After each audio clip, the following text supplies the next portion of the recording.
Buen día, Gonzalo.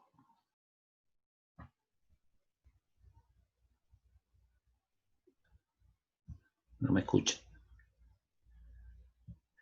Chicos, chicas, bien, a partir de que esté la plataforma, vamos a, vamos a volver al plan original, o sea, a, a poder ver las clases y el material dentro de la plataforma, ¿sí? Y hacer las entregas de la misma manera.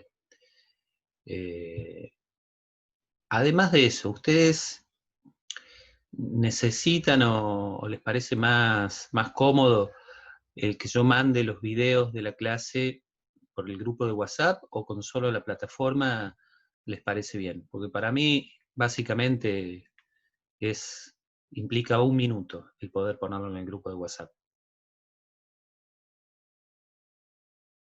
Profe, para mí es re útil que lo mande por WhatsApp, más que nada porque nos avisa que si entramos a la plataforma va a estar, Ah, Y para no además estar él sabe entrando que todo el tiene un tiempo. teléfono. ¿cómo, Claro, los Ariel? podemos ver desde el celular. Ah, perfecto. Bien. Claro, eso decía. Listo, no hay problema entonces. Además de subirlo a la plataforma, yo se lo adjunto en el grupo de WhatsApp y de paso ustedes ya saben que están en la plataforma. No hay drama. Es un segundo hacerlo, así que no pasa nada. ¿Sí? Mientras más vía de comunicación haya, mejor. Bueno, y en base a eso, yo les quería preguntar lo siguiente. Porque yo en determinado momento en todo este proceso arranqué con una modalidad que, que por ahí implicaban tres cosas en cada clase. Un material escrito que es básicamente de apoyo porque no es muy sustancioso, eh, un video o varios videos de la clase y después las clases en vivo que desde mi punto de vista sirven como o para sacarse dudas o para hacer una introducción a la clase que se viene.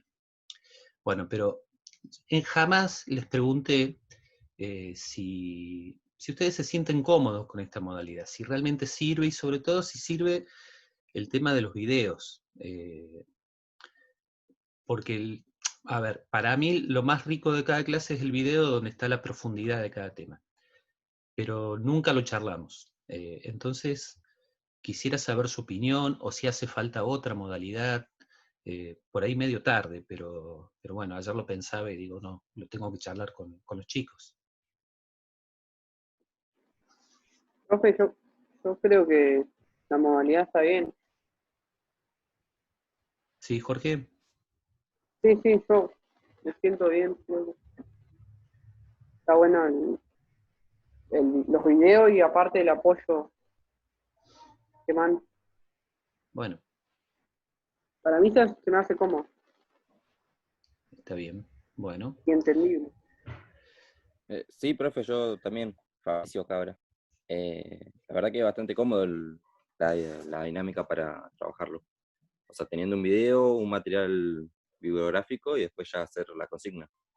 está Es bien. como llevadero y está bueno. Bueno, Fabricio.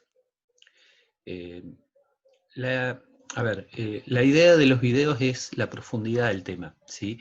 Por ahí yo entiendo que por ahí pueden ser monótonos, medio largos, y para mí implica, eh, en una clase presencial esto sería de ida y vuelta, ¿sí? Capaz que tratamos el mismo tema, pero al frente de la compu a ver, no quiero decir que sea pesado, pero sí, esta dinámica requiere de que ustedes la puedan seguir. Si la pueden seguir, bueno, buenísimo, porque de esa manera eh, creo que podemos ir llevando el proceso, ¿sí? Pero ustedes no tengan duda en plantear cuestiones que requieran desde este proceso bueno, que nos metieron así sin preguntarnos a todos, si requieren de algo más, ¿sí? Si requieren de algo más, avisen y vamos viendo cómo lo podemos ir resolviendo. ¿Sí? Profe, Sí, Flor. yo tengo una pregunta. En los archivos PDF, ¿usted como que recorta y pega diapositivas de algo que armó previamente o no? En PowerPoint, sí. Yo, o sea, la dinámica me queda cómoda, o sea, como bien ya dijeron, o sea, por más que sean monótonos, largos, está bueno porque podés ir pausando y verlo en el tiempo que quieras. Sí. Pero si el archivo PDF lo puedes subir en formato Word, o sea, yo siempre que está en PDF lo paso como a mi formato y ya en Word me ahorro porque lo puedo configurar desde el mismo archivo y no tener que volver a recortar. Bien. Era una pavada, o sea, es solamente cambiar la pestaña cuando lo sube. Claro, sí, lo puedo subir en los dos formatos, no hay problema. ¿Sí? Lo único que tengo que verificar, porque en realidad en mi compu yo no tengo el Office, tengo otro programa para hacer documentos. ¿Sí? Lo que sí tengo que verificar es que si lo subo con ese formato, ustedes lo puedan abrir. ¿Sí? Voy a probar, si no le busco la vuelta, no se hagan problema. ¿Sí? Pero lo subo en los dos formatos que pueda. ¿De acuerdo? No hay Bueno, y drama. si no puede, no importa. No, probamos. No, de alguna manera se resuelve, Florencia. No, o aunque sea con otra compu. No te hagas problema. Sí, pero está bueno porque en realidad es cierto, el Word ustedes lo pueden editar, le pueden agregar apuntes, le pueden agregar lo que ustedes quieran. ¿Sí? Así que sí, está bueno que se pueda hacer. ¿Sí? Una segunda parte importante de las clases es la lectura, y yo ahí ya mucho no puedo intervenir. Más allá de proponerla, siempre a partir de los videos se propone alguna lectura para que ustedes puedan profundizar el tema. ¿Sí? Pero es un componente importante para que ustedes puedan continuar con la dinámica y con el proceso. ¿Sí? Pero bueno, les vuelvo a repetir, no puedo intervenir en eso más allá de proponerlo. ¿Sí? Y eso me lleva a un segundo punto que después empezamos con la clase de hoy, que es, bueno, en otras comisiones me estuvieron preguntando si iba a haber una instancia de evaluación, tipo parcial. ¿Sí? Mi respuesta fue no, al menos por ahora, en este cuatrimestre, no voy a tomar un parcial porque considero que el parcial en realidad debería ser subido para hacerlo en determinada cantidad de tiempo, supongamos 2 horas y media, 3 horas, ¿sí? Y bueno, eso implica que si todos no pueden conectarse en ese momento, tal vez no lo puedan realizar. Sí va a haber, para finalizar el cuatrimestre, un trabajo práctico, evaluativo, que luego se los voy a proponer, no hoy, sino estamos definiendo el formato con otra profe, con Mari, que seguramente va a ser para entregar a la vuelta cuando arranquemos el segundo cuatrimestre, ¿sí?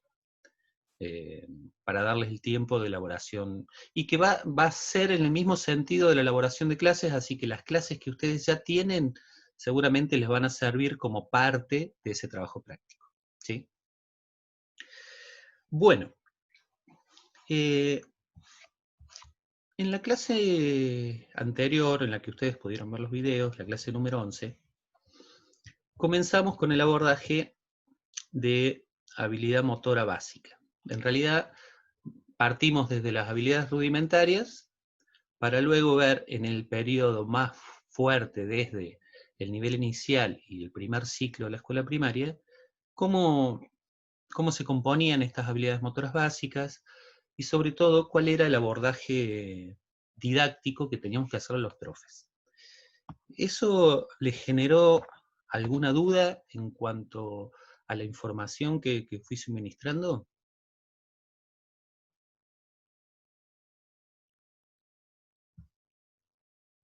Bueno. No, profe. Bien. Igual voy a retomar rápidamente el abordaje didáctico de las habilidades motoras básicas, porque eso implica el punto de partida para el tema de la clase, ¿sí? El de la clase de hoy, que ya vamos a hablar de otro tipo de habilidades más ricas y compuestas de otra manera, que siguen el proceso de desarrollo de los chicos, pero para esto hace falta recordar, me parece, o retomar un poquito el tema del abordaje didáctico de las habilidades motoras básicas. Lo vamos a pasar bastante rápido, pero nos va a dar el pie para entrar en las otras. Habíamos puesto como una pregunta esto, si podían ser enseñadas o si surgían naturalmente, siempre hablando de las habilidades motoras básicas, ¿no? Y en resumen, hay dos circunstancias importantes. Generalmente no se deben enseñar como mecánicas del movimiento, o sea, como movimientos predeterminados, sino que creando las situaciones ambientales adecuadas, correctas, de ese modo se favorecería que cada una de estas habilidades que los chicos deberían tener dentro de su carga filogenética como especie, vayan apareciendo. Pero eso implicaba contenernos muchas veces en este camino del apuro de los profes por ir mejorando algunas cosas. ¿Por qué digo contenernos? Porque muchas veces cuando vemos a un chico de 5 o 6 años saltar, correr o hacer determinada acción motora de forma un poco descoordinada, es como que nos queremos apurar e intervenir desde lo técnico. A ver, esto es totalmente natural, pero lo que tenemos que reconocer es que básicamente en estas edades, nuestra función como profe es crear una base muy amplia, muy rica, muy variada, de movimientos, de conformación del acervo motor, para que luego en el futuro puedan ser especificadas o ser parte de aprendizajes más complejos. Por eso esto de proveer de los ambientes adecuados, o sea, no limitarnos muchas veces a lo que tenemos, sino tratar de complejizar en el sentido de la variedad, no de la calidad del movimiento. Todavía no. Y por otro lado, tratar de que nuestro apuro como profes no nos lleve a esta cuestión analítica, es decir, el desarmar los movimientos en cuestiones por partes, sino dejarlos hacer, experimentar toda la variedad posible, experimentar todos los movimientos que pueden ir apareciendo o que tendrían que ir apareciendo, pero sin dejar de ver que si no lo hacemos en este momento, es decir, hasta los 6, 7 años, para poder complejizar en el futuro, vamos a tener que recurrir nuevamente a esta estrategia. Es decir, no se puede complejizar lo que no se tiene. No se puede mejorar la calidad de movimiento de lo que no se tiene.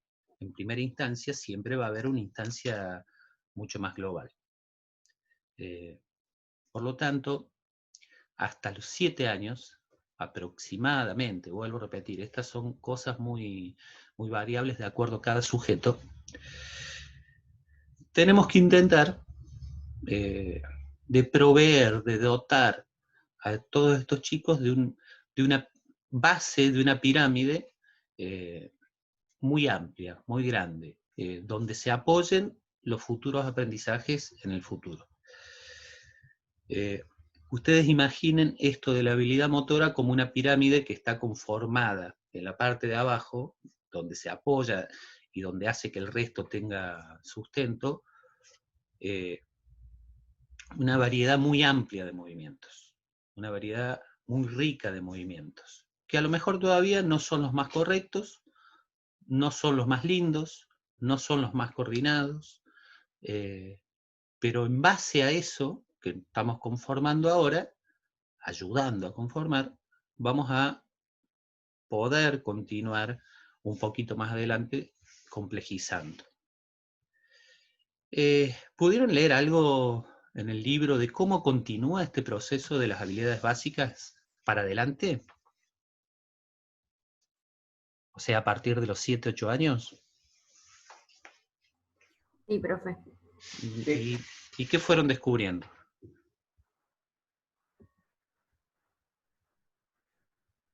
O sea, ¿cómo continuaría este proceso? Por ejemplo, comienzan las combinaciones de las diferentes habilidades motoras básicas y después se hace específica y compuesta, y después es la deportiva, así, técnica en sí.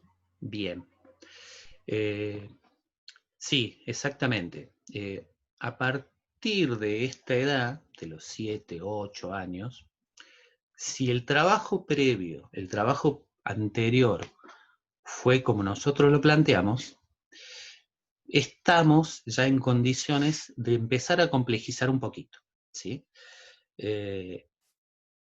Pero nunca perdiendo de vista que la etapa siguiente, que es el de las habilidades motoras específicas, es una etapa larga.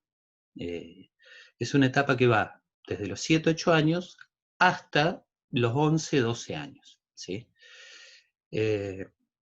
Por lo tanto, no es la misma calidad de movimiento que va a tener un sujeto de 11 que uno de 8 o de 9.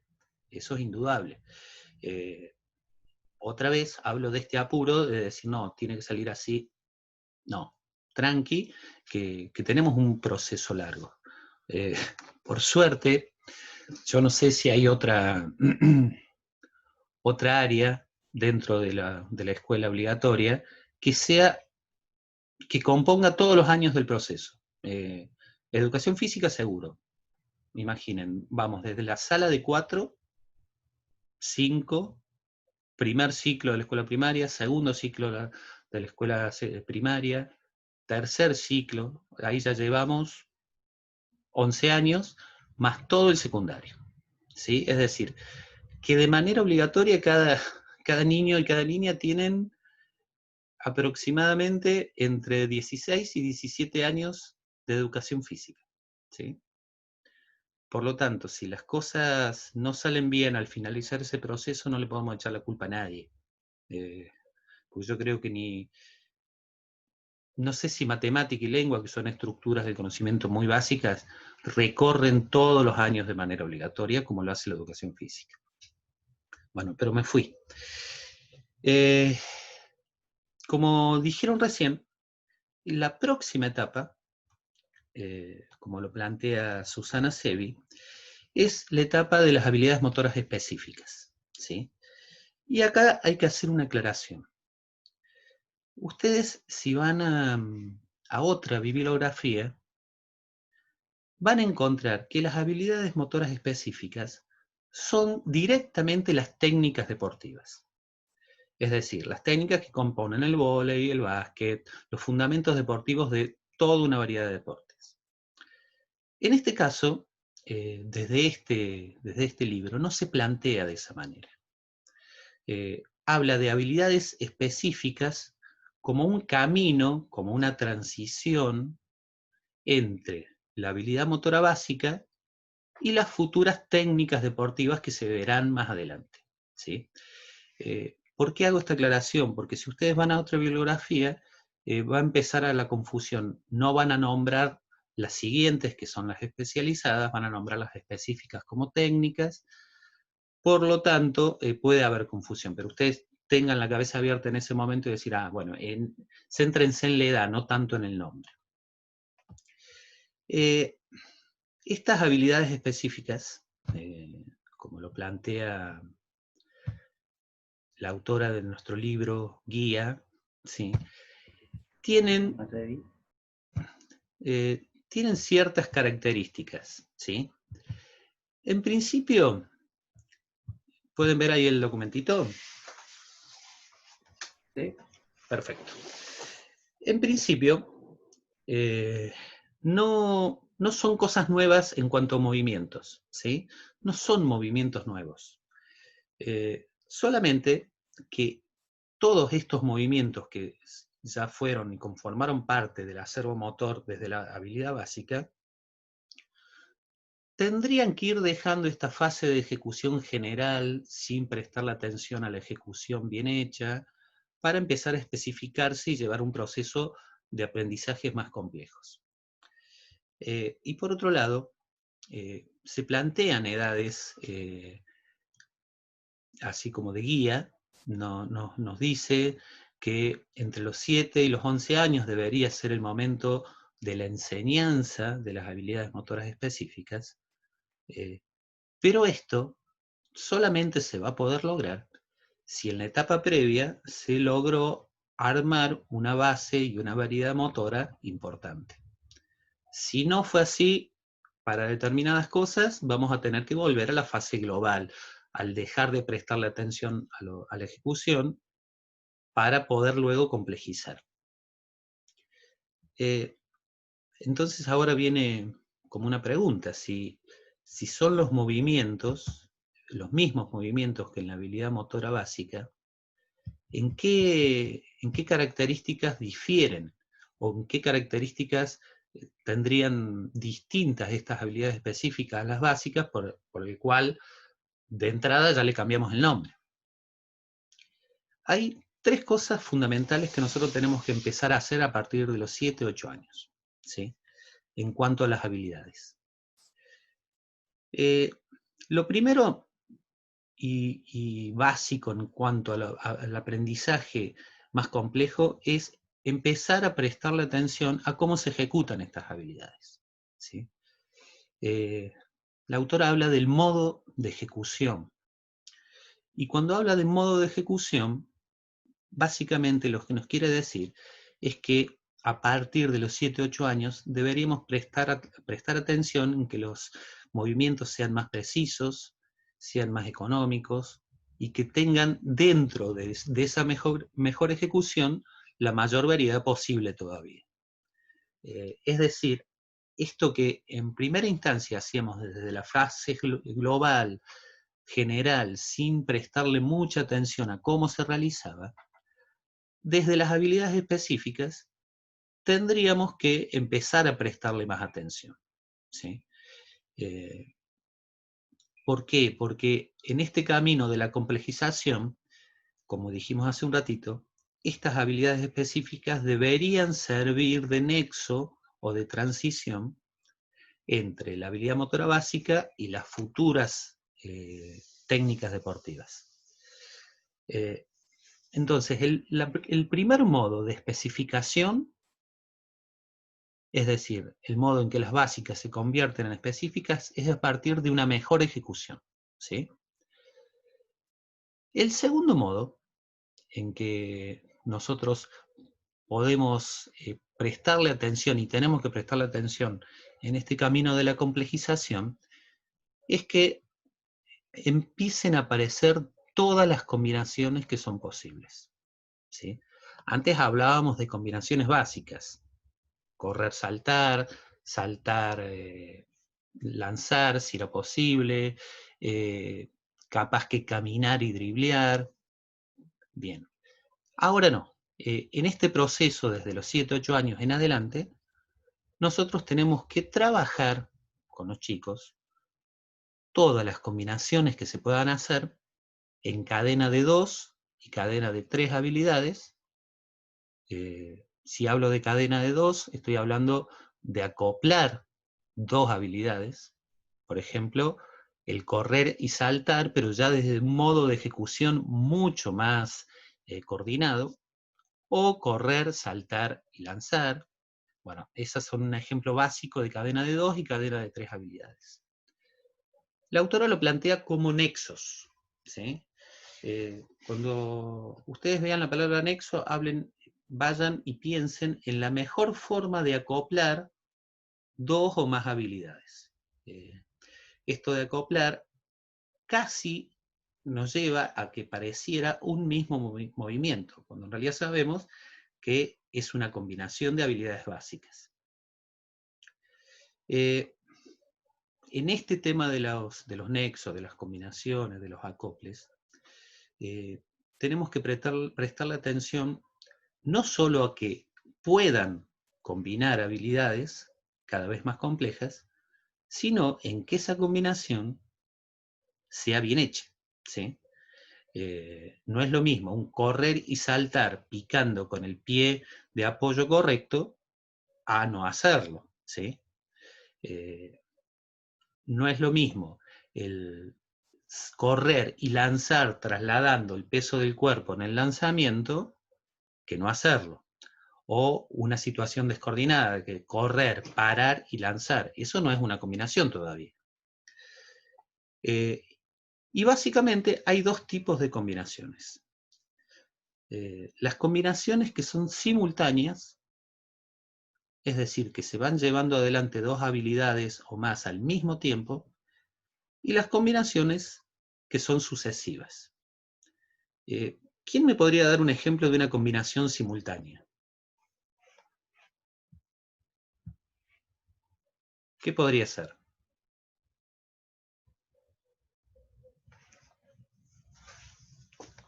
Dos habilidades que se realicen al mismo tiempo.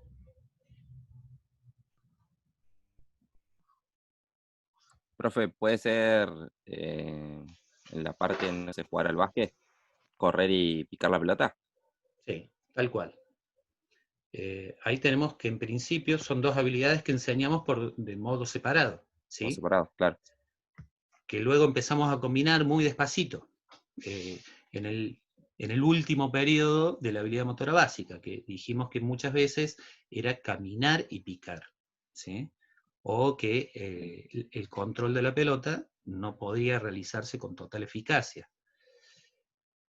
En este periodo, ese correr y driblear o picar tiene que ya ser fluido, ¿sí? Y además de ser fluido, tiene que incorporar todas las variantes del correr y picar, o correr y driblear. En diferentes posiciones corporales, con la mano hábil y tal vez un poquito más adelante con la otra, porque recuerden que ya al haber superado o haber afianzado su lateralidad, puedo empezar a usar la mano que no me es tan hábil. Bueno, todas las variantes posibles sin irnos a esto de el dribbling específico del básquet, el dribbling específico del handball, por ejemplo, pero todas las variantes posibles, y además bien ejecutadas.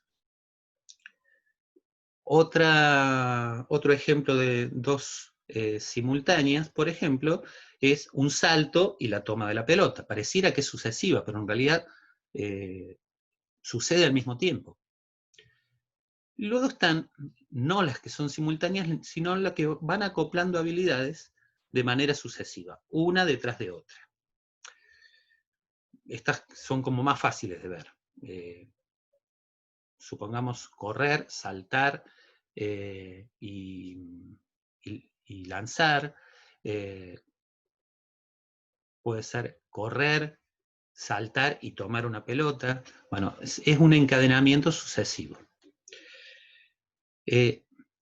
La atención nuestra en este periodo tiene que estar en que todas estas combinaciones sean trabajadas y que además trabajemos la forma en que se hacen. Recuerden que antes teníamos esto del modo de ejecución. Bueno, para las combinaciones y los acoples esto también es válido. No solamente es hacerlo, sino hacerlo de la mejor manera. ¿Sí? Y hay un tercer modo en que nosotros tenemos que intervenir para empezar a especificar las habilidades motoras básicas, que es cuando los niños y las niñas pueden empezar a utilizarlas para resolver situaciones de juego, o utilizarlas en diferentes situaciones. Y además que en esas situaciones no haya problemas en la ejecución, ¿sí? Supongamos, si nosotros proponemos una actividad en la que tienen que realizar pases y recepciones con el pie, ¿sí? El famoso loco, en el que tienen que pasar la pelota y uno se las tiene que quitar. ¿Sí? Es una situación de juego. Si nosotros vemos que en esa situación de juego los alumnos y alumnas todavía tienen dificultades desde el punto de vista de la ejecución, difícilmente puedan lograr aplicar eso en la situación de juego. Por lo tanto, vamos a tener que trabajar lo previo. Otro ejemplo.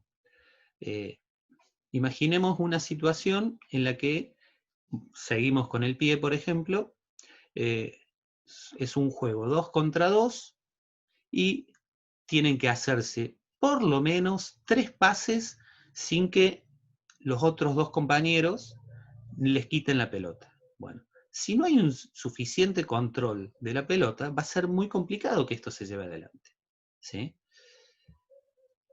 Por lo tanto, este uso en situación tiene que ser aportado desde nosotros los profes en el modo en cómo los chicos pueden ir aplicando estas habilidades para resolver situaciones de juego. No estoy hablando de deportes, no estoy hablando de reglas deportivas en particular, estoy hablando de actividades amplias, estoy hablando de actividades que sirvan de base para futuros aprendizajes más complejos. Seguramente en fútbol el año pasado han visto muchas de estas, en otros deportes seguramente también, y que muchas veces las llaman actividades predeportivas.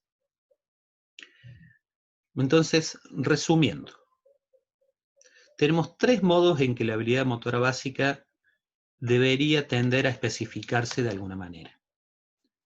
El modo en que se ejecutan estas habilidades, deberían también prestarle atención a todas las combinaciones y a la riqueza de las combinaciones y a cómo se realizan. Y la tercera patita de esta mesa es cuando los chicos pueden empezar a resolver situaciones de juego con estas habilidades. ¿Sí? ¿Vamos bien hasta ahora? ¿Queda algo dando vuelta? No, profe, se entiende. Bueno, Ariel. Todo bien, Profe, profe. yo igual encontré 2 palabras que no sabía a qué se refería. A ver, Lo Florencia. busqué, pero, por ejemplo, cuando habla, o sea, necesito que me confirme si voy bien con la idea. Dale. Cuando habla de, bueno, en la página 79 habla de hábito y habilidad y menciona los movimientos estereotipados. Hace referencia a la técnica. A ver, cuando hablamos de movimientos estereotipados, no sé, no recuerdo bien el párrafo ni en qué contexto está, ¿sí? Pero los movimientos estereotipados, por lo general, son movimientos copiados de otros, ¿sí? Son movimientos que no son aprendidos a partir de una cuestión de exploración o descubrimiento, sino que te dicen, mira, tenés que hacer esto así, así y así. Punto. No sé si es el contexto del párrafo que vos encontraste. Si querés, ahora lo busco bien y lo vemos. Sí, o sea, habla de la habilidad cerrada, y bueno, menciona la sensación proprioceptiva y después la abierta y menciona el continuum, un término, ese término. Que dice que va desde lo más abierto hasta lo más cerrado.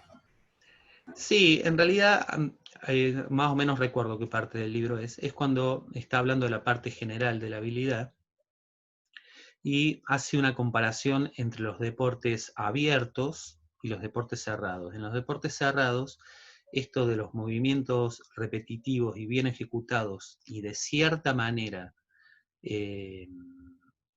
estereotipados son los que hacen que esa práctica deportiva sea exitosa. Por ejemplo, la gimnasia artística o este tipo o diferentes tipos de actividades atléticas, ¿sí? Que siempre son repetitivas y cerradas. En comparación con otras prácticas deportivas, donde hay habilidades también, que son abiertas y que la situación es mucho más fuerte y lo perceptivo es mucho más fuerte y implica no solamente el poder desarrollar bien una habilidad, sino el ser capaz, además de desarrollar esa habilidad bien, leer el contexto, leer la situación para aplicarla correctamente. Y Creo- eso viene de la mano con, o sea, porque también usted decía la clase pasada sobre el fútbol y los nenes chiquitos. sí, Pero después decía, o sea, eso tiene que ver también con cuando se lo quiere lograr de chico, de aplicar el método ese coactivo, porque no da ningún ejemplo el libro sobre eso, solo lo menciona. exacto. A ver, cuando usa este término, la autora de método coactivo, básicamente habla de situaciones en las que el profe propone un modelo de movimiento y los chicos la tienen que copiar, ¿sí? ¿Qué implica eso? Que los niños y las niñas van a poder resolver, seguramente por esto de copiar, esa acción motora. Pero de lado han dejado un montón de circunstancias alrededor que la variedad de movimientos implicaba, ¿sí? Obviamente que estos métodos coactivos, conducidos, muy cerrados, sí van a llegar a una cuestión rica, pero dejan mucho de lado en el resto, ¿sí? Profe, se va a cortar, volvemos a Sí, entrar. volvemos a entrar por el mismo link, exactamente. Ahora seguimos, Florencia, si no quedó claro, vamos No, ahondando. ya me quedó claro. Ya está Perfecto, bien, gracias. dale. Esperamos que se corte y ahí nos metemos de nuevo, ¿sí? Denme un segundito para detener la conversión de la grabación.